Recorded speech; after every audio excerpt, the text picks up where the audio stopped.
हे गाईज, हे बघा मी आज कोबीची भाजी बनवलेली आहे. लग्नामध्ये बनवतात बघा अशा पद्धतीची भाजी. कशी दिसते नक्की सांगा. हे बघा छान दिसते का सांगा. आणि हे बघा चपाती भाजायची चालली आहे बघा. ह्या चपात्या केल्यात कशा वाटतात? छान आहेत का? इथे दिव्यांकाला जेवायला घेते मी आत्ता. आणि ह्याच्यामध्ये जिरा राईस केलेला आहे.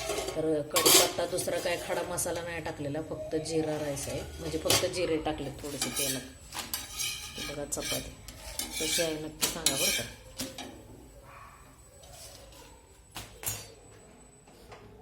आणि ही भाजी बघू शकता तुम्ही कशा पद्धतीचे. ह्याच्यामध्ये चण्याची डाळ घातली, लाल मिरची पावडर, बाकीचे सगळे मसाले घातले. चला तर भेटू नंतरच्या व्हिडिओमध्ये. बाय.